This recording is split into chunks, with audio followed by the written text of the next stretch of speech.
Hey, salut les Shaky fans, comment ça va aujourd'hui? En ce 12 octobre 2022, nous fêtons les 13 ans du 8e album, mais aussi du 3e album studio en anglais de Shakira, She Wolf.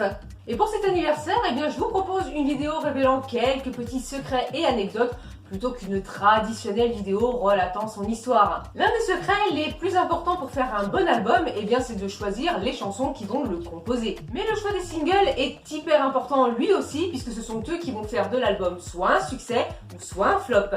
Malheureusement, pour l'album She Wolf Loba, ça ne va pas se passer comme prévu. Date de sortie repoussée, chansons enregistrées à la dernière minute, et ajouter à cela une organisation catastrophique, tout cela va avoir de très mauvaises répercussions sur les ventes de l'album. L'opus s'est bien vendu, mais pas autant que l'espérait Sony. Pour vous donner un ordre d'idée, les deux précédents opus, Fixation Oral et Oral Fixation, se sont respectivement vendus à 4 et 8 millions d'exemplaires. She Wolf, quant à lui, s'est vendu autour des 3 millions. C'est pas catastrophique, mais voilà, chez Sony, ils espéraient faire presque autant que les deux précédents albums. La chanson She Wolf Loba est le single qui a été le plus remixé. À travers les différentes éditions du disque dans le monde, le single a été remixé pas moins de 9 fois. Et parmi les remixes les plus connus, vous avez le Calvin Harris remix et le Deep Click Club remix. She Wolf est l'album qui a reçu le plus de chansons écrites par d'autres auteurs que Shakira. Elle aura reçu pas moins de 30 démos, ce qui est quand même énorme, qui ont d'abord été proposées à d'autres grandes stars telles que Rihanna, Neyo, Kate DeLuna ou encore Usher. Certaines pistes de l'album auraient pu devenir de super singles. Ce fut le cas des chansons comme Men in This Town ou Mon Amour. Peu de temps après la sortie du single Did You Dig In, Lo Hecho Está Hecho, Sony lance un sondage sur le site officiel de Shakira, shakira.com. Ce sondage demandait aux fans de choisir le prochain single. Et les votes étaient quand même assez serrés entre deux titres, dont Men in This Town et Mon Amour. Mais Sony décide d'aller à l'encontre du sondage et décide de sortir une toute nouvelle chanson, Ritana, qui est la version espagnole du single Gypsy. Et suite de ça, Sony s'est pris une sacrée claque de la part des fans qui demandaient des explications en fait. Pourquoi demander aux fans leur avis si dès le départ, Sony avait déjà planifié tous les singles? Et tiens, puisqu'on en a parlé du titre Mon Amour, cette dernière a été la cible de quelques rumeurs. Dans plusieurs interviews, Shakira avait révélé que les paroles de Mon Amour étaient basées sur le récit d'une mésaventure qu'aurait vécue une de ses amies. Mais finalement, les paroles seraient une allusion à une aventure qu'aurait eue son ex-compagnon Antonio de la Rua avec une femme française lors d'un de ses voyages.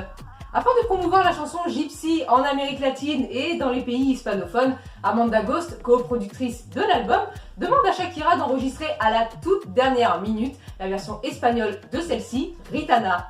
Ce qui va expliquer pourquoi la chanson n'est sur aucune version de l'album et n'a jamais été éditée en maxi-single. Et tiens, puisqu'on en a parlé d'Amanda Ghost, cette dernière va avoir une autre bonne idée, enregistrer un autre titre à la dernière minute, Give It Up To Me. À cause de cette demande, la sortie de l'album va être repoussée de 2 mois aux USA. L'album devait initialement sortir le 13 octobre, mais a finalement été repoussé au 23 novembre. Un retard qui sera lourd de conséquences puisque l'album va se vendre à seulement 500 000 exemplaires sur le territoire américain. Merci Amanda Ghost. Les titres Tuboca et Devotion devaient figurer sur une version deluxe de l'album, mais malheureusement le projet n'a jamais vu le jour.